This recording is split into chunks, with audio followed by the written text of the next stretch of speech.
What it do? Welcome to another new episode of Locked On Bucks. On today's show, the energy is high. The vibes are good. The Bucks just pulled off a crazy comeback win over the LA Clippers without Giannis, without Khris. They defeated the Clippers 113-106. And listen, tonight's victory makes it 6 straight dubs for the Bucks out of the All-Star break. It's LeVar Ball, so they never lost at the All-Star break at this point. We got a lot to discuss, from Dame leading the way, Bobby coming up clutch in the fourth, Pat Bev and that Bucks defense turning up, plus more coming up on today's episode of Locked On Bucks.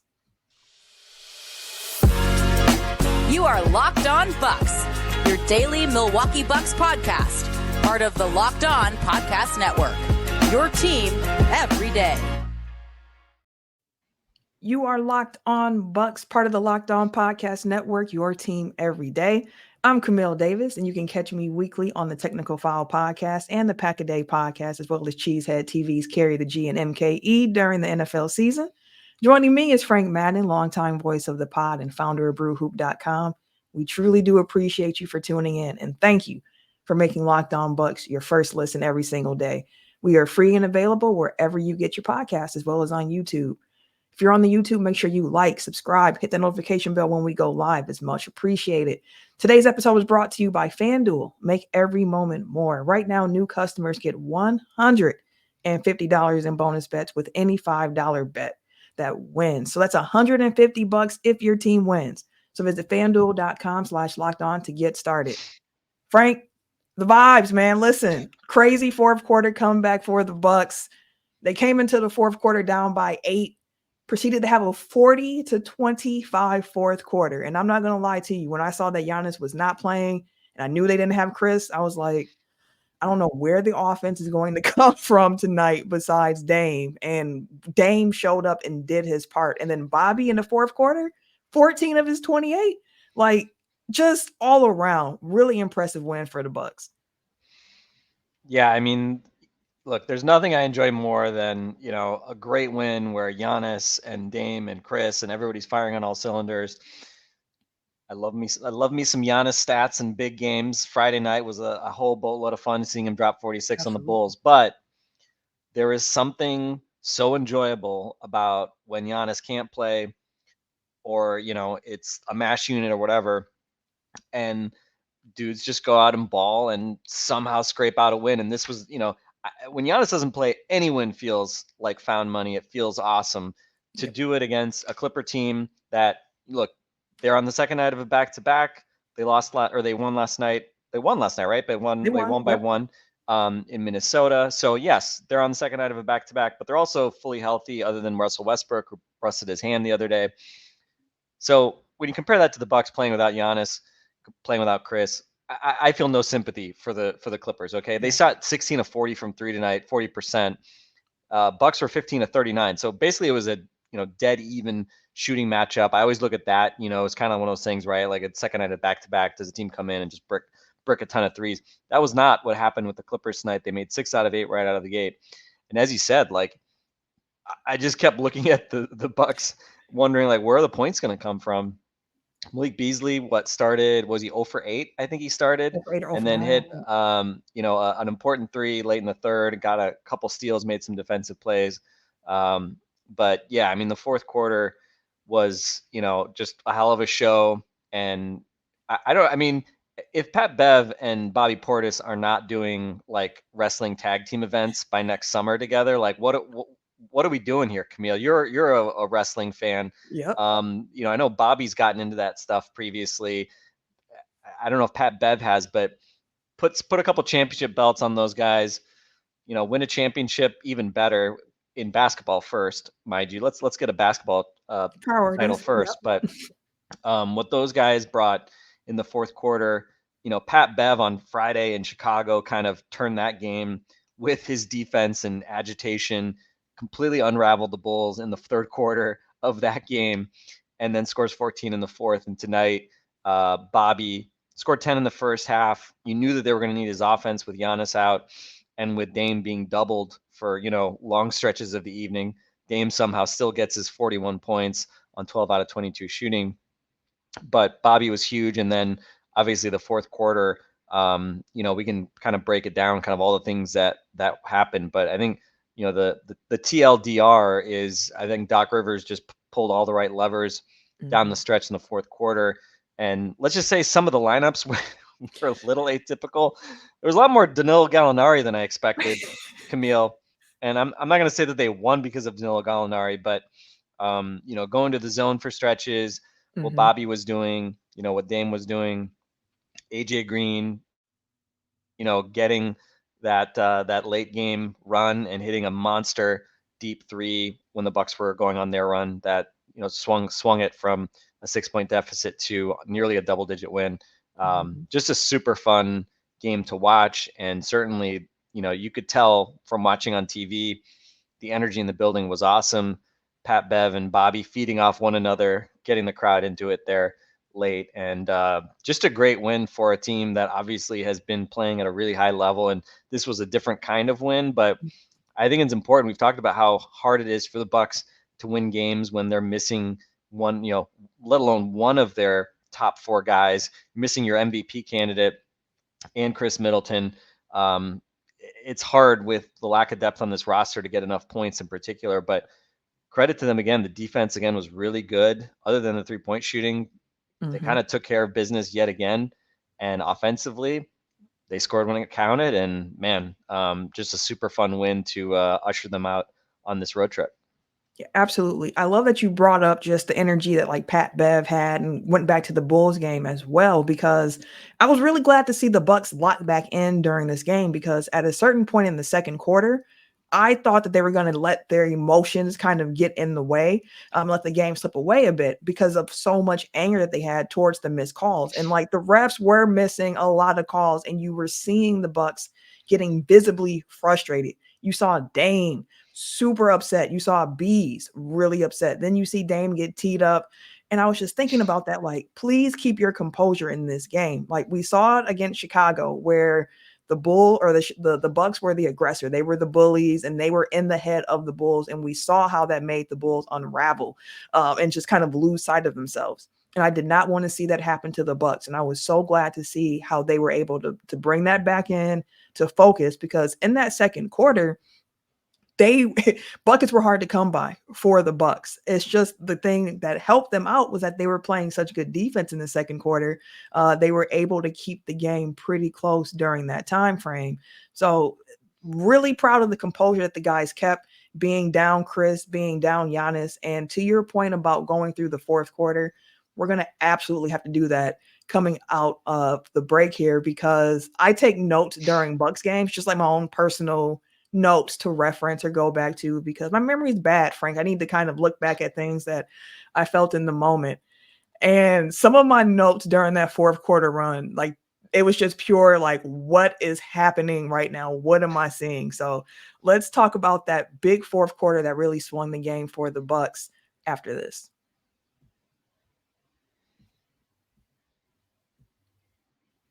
This next segment is brought to you by BetterHelp. Sometimes we all need the opportunity to get something off of our chest, whether it's big or it's small. There are certain things in life that can just really start to get to you. So it's extremely important to make sure you let that out, especially to someone who's going to be unbiased about your life. So today, I'm going to come to you and tell you how I feel about something, and you might even be thinking the same thing. And I'm just thinking that the Bucks are back. Like, we had to go through so many different national narratives about how this team was coming together under Doc Rivers, and to see the fruits of those labors start paying off. And I say start paying off because the real payoff doesn't come until the playoffs. But man, it's fun watching the Bucks right now. So I'm just happy to be having some fun. And listen, therapy can be different for everyone. Most of us have bigger problems than thinking about how national media was covering our team at a certain point within the season. It's important to get things off of your chest every once in a while. If you're thinking of starting therapy, give BetterHelp a try. It's entirely online. It's designed to be flexible and suited to your schedule. So visit betterhelp.com/lockedonnba to get 10% off your first month. That's BetterHelp, HELP.com/lockedonnba. We truly appreciate you for tuning in to Locked On Bucks. A special shout out to all the everydayers who tune in Monday through Friday. Really appreciate that love. Got to tell you guys about Locked On Sports today because the Locked On Network has launched the first ever national sports 24 streaming channel on YouTube, and it's now also available on Amazon Fire TV in the free Fire TV channels app. Locked On Sports Today keeps you covered with 24 coverage of the top sports stories of the day, plus all the local experts of Locked On and our national shows that cover every league. So make sure you find Locked On Sports Today, now available on the free Fire TV channels app. Now, Frank, I mentioned my fourth quarter notes. I just got to find them. Like in the fourth quarter, I'm just watching. I'm like, man, okay, Bucks get the lead down to 3. We go on a nice little run here. I'm like, oh boy, here comes James Harden. He's going on his own personal run. I'm like, man, the way he can griff into these foul calls. I was like, I know Dame got to be sitting over there just like, why can't I get some of these calls going my way? Luckily, the Clippers free throws weren't hitting for him like that in the fourth quarter. And then it was actually a flip of the third because what helped keep the Bucks in the game in the third quarter is that they got into the bonus early. And in the fourth quarter, the Clippers got in the bonus early. So then I was really like, this might be difficult with them having like half of the quarter in the bonus. But the Bucks kept hanging in there. Then Dame hits that step back 3, and I'm like, okay, lead down to 3. Bucks down. Okay, it's 96, 93. We can do something. I'm like, now it's clutch time. It's clutch time for the Bucks. And we had Dame, AJ, Green, Pat Bev out there, Bobby Portis, and Brooke Lopez in the game. 5 minutes left, crunch time. Then just all caps because I was excited the game was tied. And I'm like, Pat Bev 3 tied it up.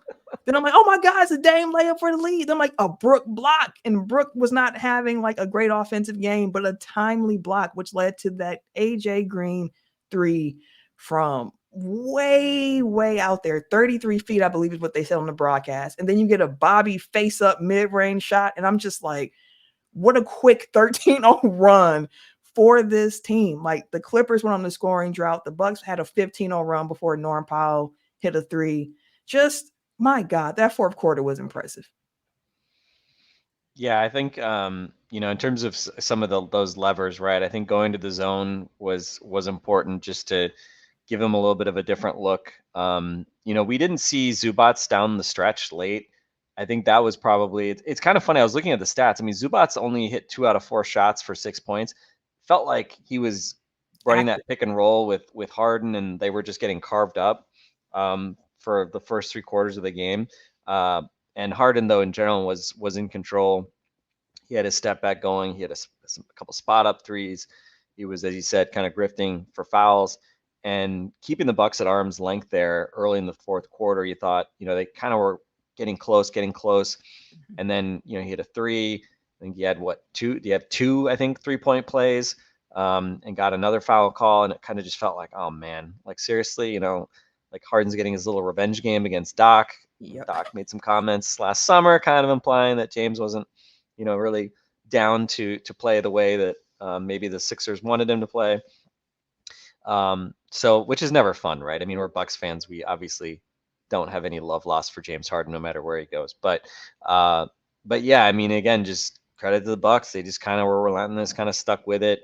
There were multiple droughts throughout this game where you just felt like, man, I think they're just letting go of the rope a little bit. We saw that 15-point deficit in the middle of the third quarter, and it was just like, it just doesn't feel like they have the ammo on a night like this, especially against a Clipper team that obviously has the star power. And again, they were obviously shooting well from 3, but the basketball god smiled upon them a little bit. Paul George going 3 of 7 from the foul line, a 90% free throw shooter. Kawhi missed a technical on a defensive 3-second violation in the fourth quarter as well. I think Harden missed 3 out of 9 free throws as well. So, we're used to the Bucks. I feel like the Bucks are usually the team that misses free throws. Obviously, Giannis part of that. But tonight, Clippers kind of did them a few favors here and there with their free throw shooting.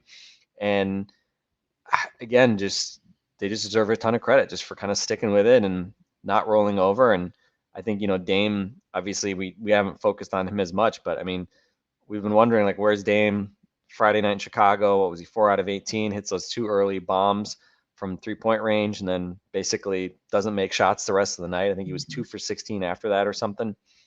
It didn't matter because they played really good defense. Giannis was incredible. and Pat Bev of all people was dealing in the fourth quarter, which I think underscores, we've talked about how dependent the Bucks are on Dame, and how much they need him to score, right? The stats about their record when he scores, 24, 25, whatever, or more. And I think the defense is now giving them more kind of degrees of freedom now that they can overcome Dame not being awesome and dominant offensively. But on a night like this, they needed Dame to be awesome offensively. And thankfully he did that, kind of right from the jump, hit a couple early threes.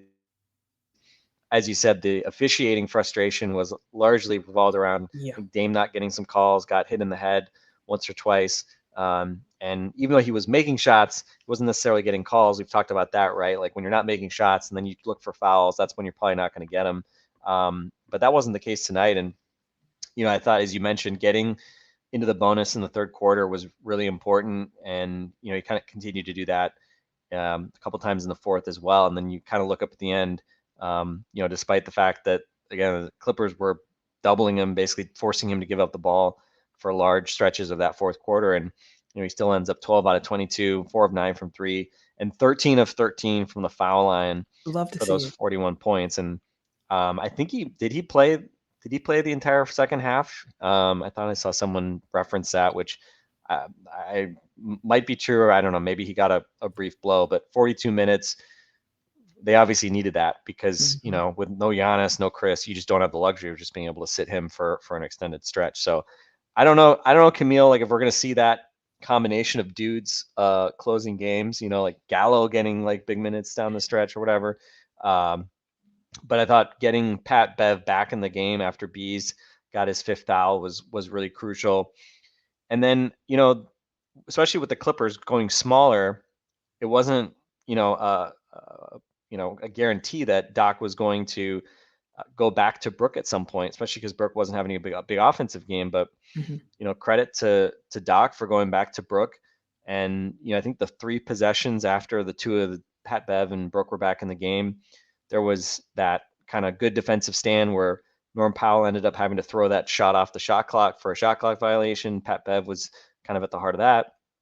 Then Pat gets his hand into a pass, deflects it, ends up getting a steal from Harden, and then Brook gets a block on Kawhi, as you referenced earlier. So those 3 straight possessions where they had just awesome defensive plays. And then the Clippers missed some threes obviously as well finally down the stretch. But I thought it was important too. I mean, Brook, there were a couple times where Brook was zoned up and had to go out and defend Kawhi further from the basket, and he held up, which we've seen it. I mean, it's not like it's a shock, like as much as he moves at glacial speeds, it feels like. He's really smart, and also Kawhi is not exactly like a blow-by artist either. Right. So I just thought, credit to Doc, and credit obviously first and foremost, just the players for kind of sticking with it, and Bobby, Pat, Dame, all those guys played key roles, and again, like we didn't see a lot of Pat Connaughton down the stretch. We saw a weird amount of Gallo, and we didn't even see really Bees closing out, which normally Bees has been, a fixture in terms of closing games, but he had that slow start. And, I think with the 5 fouls, obviously the decision was made to kind of go away from him. And once Pat Bev was back in, there was no way you were going to get him out of the game. And again, you just look at his stat line, 34 minutes, 12 points on 10 shots, 9 rebounds, 2 assists, 4 steals, a block, plus 8. And I mean, that 3 he hit, 96-93, big right wing. He wasn't even that wide open. The Clippers gave him a lot of open looks, but he was not that wide open on that shot. I think it was Paul George was in the vicinity, and he just stepped up and just buried it. And that, again, kind of was just part of the floodgates opening for the Bucks.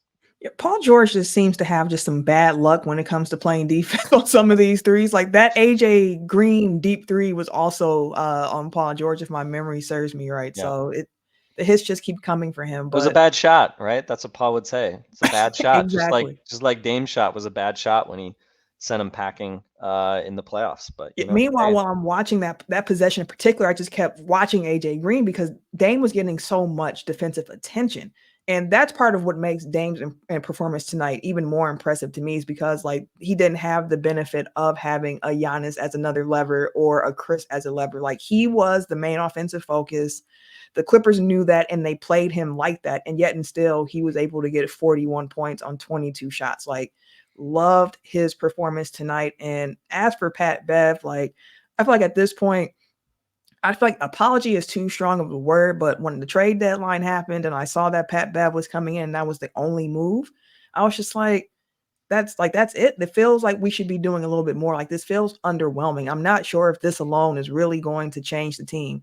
And I'm not saying Pat alone has changed the team, but what I am saying is that Pat Bev on this team is a much needed spark and an energy that they necessarily needed. Like Pat Bev has been playing some pretty good defense and some ball for the Bucks, and just his energy is contagious. Like I enjoy watching him hoop. So was really happy. I'm happy how well that is working out for him. And I mean, there's some other guys we could focus on. So I think I'm gonna ask you a question in this one. One more thing on Pat Bev, I would say too, though. Yeah. It's like it's funny because the Bucks have played 5 teams since the All-Star break. 4 of them are teams that used to employ Pat Bev, like in the recent few years. The Bulls, the Clippers, the Wolves, and wait, who am I forgetting? And the Clippers? Sixers. And the Or no? Sixers. Yeah. Clippers, Wolves, Sixers. Yeah, and 4. Everyone but the Hornets. And so that's the thing, Camille. Pat Bev, what does he love? He loves vengeance. He Okay. does. Nothing fires him up more than going #belt to ass, as he loves to call it out, against one of his former teams that had the temerity to tell him they didn't want him anymore. And so that's what we're seeing. He's got the Lakers coming up too soon. Got the Yep. Lakers coming up, I think, on Friday, I want to say. Yep. So hopefully it can continue on Friday. But yeah, he's just been a revelation. And I, look, it'll be interesting to see. I think he's such a energy booster from a regular season Mhm. standpoint. Kind of like Bobby, just like especially at a home crowd. Just again the moxie he has, and I think the communication, the way he gets his teammates into it. I think he's obviously been a huge positive since coming over. We'll see in the playoffs, right? How With the that pans talent out. level is higher, if that jump shot is not falling, can he still be that type of net positive type of player? But obviously the Bucks needed that right now. They needed to get to a better place in the regular season. And thankfully, I was a bit worried, especially with the news that Giannis was sitting out tonight, that they were going to give back that second seed that they, only Just got got back last night with Cleveland's loss to the Knicks. But thankfully, Pat Bev and Bobby Portis, I'll call them the Arkansas boys. Pat Bev's not from Arkansas, but he played there. The Arkansas boys made sure that the Bucks are going to keep that 2 seed going into their West Coast road trip. Yeah, Pat and Bobby were the only 2 other Bucks players in double-digit scoring outside of Dame. So, yeah, they absolutely came through for the team. Now, we talked about how many minutes Gallo got in this game, and I do think it might be in part because it seems like Jay Crowder got injured and he was favoring his knee. And I looked at the final stat line. I was like, wow, he only did play 18 minutes tonight. So I think Gallo got a little bit more tick because now not only are you down Khris and Giannis, but then you start losing the Jay Crowder minutes. So you got to fill them in somehow. So quick lineup question when we come back from the break, and then a preview of the West Coast trip that the Bucks are getting ready to embark on right after this.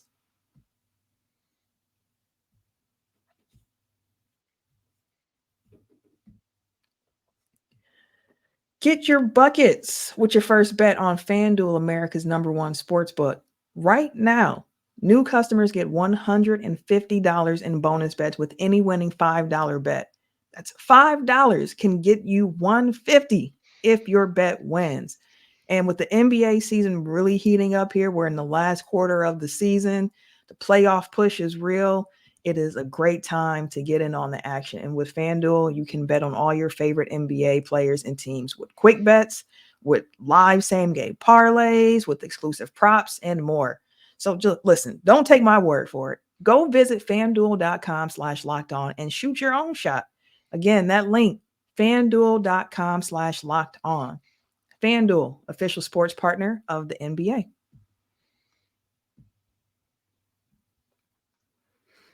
So we're back. The Bucks lineups, like I mentioned, just taking a look at it with AJ Green coming in the game and with his shooting ability. We've mentioned the fact that he has NBA shooting range. Like it's a real skill, a real talent. And seeing him get some early run was encouraging. I'm going to be looking to see if he's able to maybe steal some of those minutes that Gallinari was getting at some point. I'm not exactly sure how Doc might look to utilize him, but we haven't gotten any word on Jay Crowder at the time of this recording. It doesn't seem as if the injury that Giannis has is going to keep him out for an extended period of time. It seems like Khris Middleton is on his way back soon, that he should be traveling with the team, and we can see his return happening sometime soon. So with this mixture, like, I'm not sure if there's going to be a playoff role for AJ Green, just given the fact of how many vets are on this team and the way things go. But at the very least, he's a prospect now on this team who, like, I'm excited to see how he continues to develop. And I just wanted to give him a little love here because that three was extremely timely in the game. With, as we mentioned, there just wasn't that many different offensive guys who you were looking at to say, like, hey, can you help carry this load? Now, he only finished with 6 points. Both of those were spot up threes, but just real timely. And I just wanted to give him a little love here while thinking about how that lineup might change once, we get some guys back, and hopefully it's soon. Yeah, I mean, I thought it was, obviously the Bulls game wasn't a close game like this one, but Doc went to AJ in the fourth quarter of that game. It's felt like, we've seen it a few times where he gives Gallo first half run, and then he'll sometimes opt to give AJ that run in the second half. And I thought, what AJ brought in the fourth quarter, he hit a three pretty early, if I remember correctly, when the Bulls had cut it under 10, and that kind of stabilized things a little bit when he hit a long three. And then obviously he takes the intentional foul from Vucevic, pops right back up, makes his free throws, and I think he might have had a layup later in that game as well.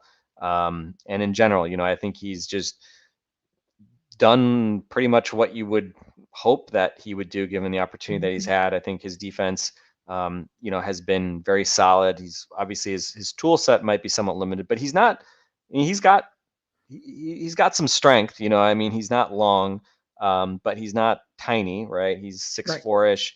And he's built reasonably well for a guy that you think of as just a skinny white boy gunner type. So and tonight again there was that play where he defended, kind of held his position. Amir Coffey, I think it was, lost the ball out of bounds, and AJ just played good positional defense. They awarded the Clippers the ball, and Doc had to challenge it to get the ball back. So I think he just deserves a ton of credit. He's also shielding Doc from the accusations of not being willing to play any young players. And it's hard to argue with AJ being that guy. I mean, he's taking his opportunity. I mean, I remember talking a year ago, AJ, compare him to Marjon Beauchamp. It's like, well, why are you playing this guy who's got, limited upside over your first round pick? But it's like, well, AJ was generally in the right spots all the time defensively. Marjon wasn't, and AJ Green, he's going to shoot 40+% from three. He's going to have a quick trigger, and he's got that NBA skill. And so I think, especially on a veteran team where basically just like consistency is kind of the most valued thing by a coaching staff, where you're trying to win games night in and night out, you don't have the patience to kind of live and die with young players kind of going through it.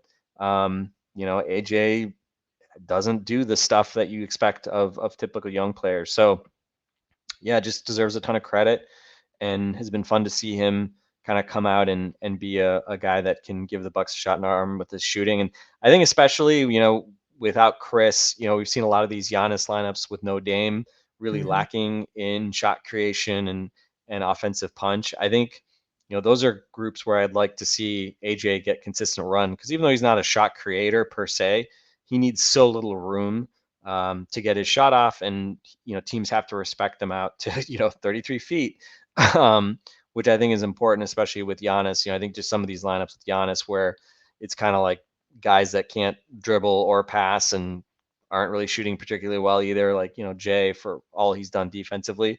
Just the shooting has obviously been just pretty rough. So yeah, I think absolutely shout out to AJ for what he did on Friday, for what he did on Monday, and for what he's been doing kind of all season. He's, deserved these opportunities. And, there's been a lot of talk, people looking at him and saying, well, why he should get Pat Connaughton's minutes.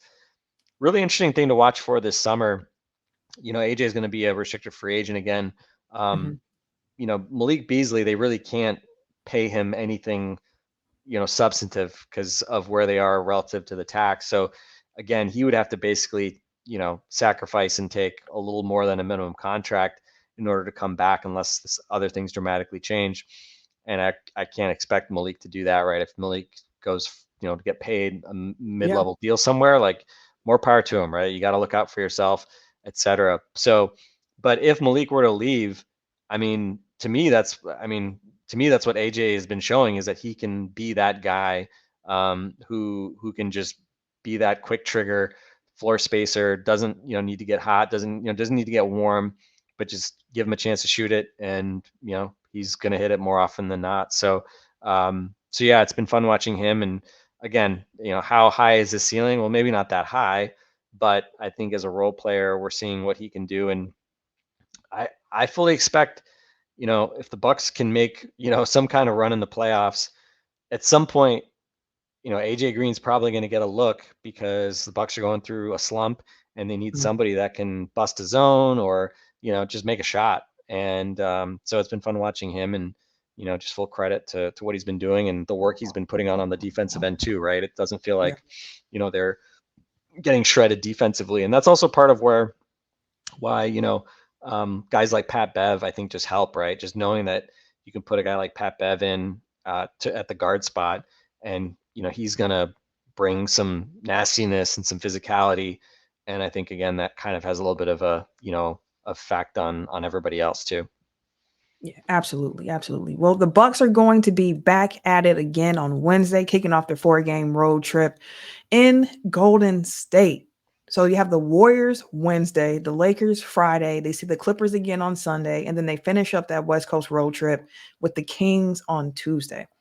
A little 4-game trip, then they come back home for a 2-game homestand against the 76ers and the Suns before they head to Boston. Like, this next stretch of games for the Bucks is going to be tough, no doubt about that. So, Frank, just really quick before we get out of here, with this 4-game road trip coming up, again, Warriors, Lakers, Clippers, Kings, what would be a successful road trip in your opinion? How many games was it? Is it 4? It's a 4-game trip. Yep. 4 games. If you take 3 out of 4, I think you'd be thrilled. And to me, I think, honestly, like, at this point, a lot of it is still context too, right? On the one hand, I really want to see the Bucks hold on to that 2 seed for the purposes of playoff positioning and having home court in a hypothetical second round matchup with, at this point, presumably Cleveland. But I think in general, I'll quote the stuff that Giannis always does, right? Build good habits, get better every day, all that stuff. I think for the most part, you're just looking for that consistent effort. And honestly, I don't know if folks saw Giannis going through his workout, like the Achilles thing, which supposedly was bothering him the last few games. Seemed like it was bothering him again. He kind of pulled up a couple times and, was really trying to stretch it out. So on the one hand, good that he was actually, like, even able to do a workout and test it out today. He gets another couple days off before going to this game against Golden State. Will he play? Who knows, right? Obviously, you don't want to test anything, but it's been frustrating, I'm sure, for Giannis, because he's been on the injury report basically every game for like 6 weeks, dealing with everything from, he had that shoulder issue. Obviously he's had the right knee, which, again, that's kind of like the thing he's had like forever, the right knee soreness. The left knee is what he had surgery on, and I don't think he's been on the injury report for the left knee at all this season, which is encouraging, obviously, since that's what the surgery was supposed to clean up. But yeah, just kind of various things kind of bugging him. I think at one game he was on the injury report for the first back. So fingers crossed that giving him a rest tonight, hopefully he's feeling much better by Wednesday. But obviously, if they have to rest him and do what they need to do, they're not going to risk him, which is kind of the track that they've been taking with Khris. So, I'm basing 3 wins, being excited about 3 wins with the presumption that Giannis is going to play all the games and Khris is going to play maybe 3 of those games. But obviously, if Giannis is out for any of those games because of rest, then obviously the bar drops, right? If you're playing games without Giannis, then I'd be thrilled with a 2-2 road trip, right? So again, hopefully you can keep kind of notching some wins. Obviously, the Warriors and Lakers are kind of in weird spots, given they're both playing teams right now and have been very up and down. So, again, Bucks are playing, really good basketball right now, and hopefully they get healthy and they can just continue to do that and, can continue kind of stacking wins as they have been here since the All-Star break. Yeah, absolutely. I agree with that. And before we get out of here, I want to say shout out to everybody who was in Fiserv Forum tonight as well. Great energy in the building throughout the game, even with the Bucks going down at some points by double digits. The crowd stayed in it.